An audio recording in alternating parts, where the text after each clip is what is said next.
তখন কত ধানে কত চাল এরা বুঝতে পারবে। পাকিস্তান আন্দোলনে তারা সমর্থন করে নাই, ব্রিটিশের পক্ষে ছিল। একটা ভুল। 71 সালে আমি অনেকবার বলেছি, এদেশে কৃষক, শ্রমিক, মেহনতি মানুষ, খেটে খাওয়া মানুষ, সেও মুক্তিযুদ্ধকে সমর্থন করেছে এবং জেনেছে পাকিস্তান থাকবে না। একটা দল এই বিপরীত স্রোতে গিয়ে পাকিস্তান রক্ষা করার জন্য অস্ত্র হাতে তুলে রাজাকার আল বদর বাহিনী বানিয়েছিল, প্রশিক্ষণ দিয়েছে। এটা আপনারা সবাই জানেন। 24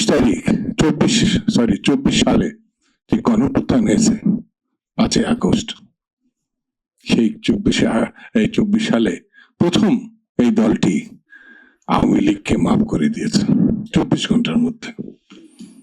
তীব্র সমালোচনার মধ্যে তারা আবার 2 দিন পরে জাতির কাছে ক্ষমা চাইছে এবং তাদের মন্তব্যের জন্য সে দুঃখ প্রকাশ করেছে। এই দল প্রচার করেছিল যে তারা ক্ষমতায় আসছেন উদ্দেশ্যপূর্ণ নেই। কয়েকদিন আগে একটা জরিপ বাজারে আসছে, আপনাদের নজরে আসছে কিনা জানি না। 4টা প্রতিষ্ঠান তারা দেখাচ্ছে বিএনপি এবং ওই দলটির সঙ্গে একেবারে 1% কম হারে তীব্র প্রতিদ্বন্দ্বিতা হবে। আপনাদের নজর আসছে কিনা জানি না। এটা একটা ধারণা দেওয়ার চেষ্টা যে তারা একেবারে বিএনপির ছুঁয়ে অবস্থা। কেন? তারা আন্দোলন করেছে, কেন তারা রাস্তায় ছিল, কেন তারা মানুষের পক্ষে ছিল। এই কারণে তাদের 3% ভোট 40% গেছে। কত পার্সেন্ট হলো? 3% থেকে 40-এ? হ্যাঁ, তার মানে 3টা সিট 40টা সিট হবে, ঠিক না? ঠিক তো? বিএনপি কি ঘরে লুকিয়েছিল? বিএনপি আন্দোলন করে নাই? বিএনপির প্রধান 6 বছর 10 বছরের কারা নির্যাতন, 6 বছর জেল খাটে নাই? আমাদের তারেক রহমান সাহেব 18টা বছর তাকে প্রবাসে জীবন যাপন করতে হয়েছে জীবন বাঁচানোর জন্য। অসংখ্য নেতা কর্মী আমাদের গুম হয়েছে, অসংখ্য নেতা কর্মী আমাদের জেলে গেছে, লক্ষ লক্ষ মামলা আসামি হয়েছে আমাদের নেতা কর্মী। তাহলে আমাদের যদি 40% বা 50% ভোট বেড়ে থাকে,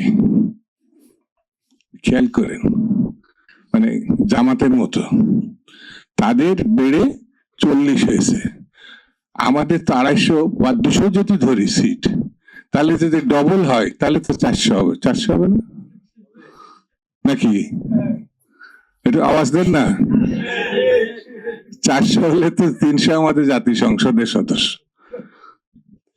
তো 100 তো বেশি হয়ে যায়।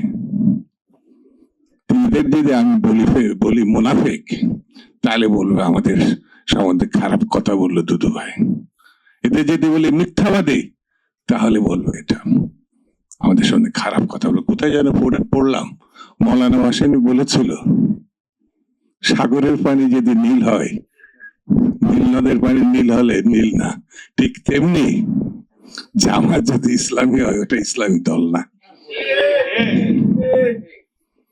সামনে ইলেকশন, এই কয়েকদিন পরেই হবে, 12 তারিখে। তখন কত ধানে কত চাল এরা বুঝতে পারবে। এদেশের মানুষ কখনো সিদ্ধান্ত নিতে, মানুষ চিনতে কখনো ভুল করে, কখনো না।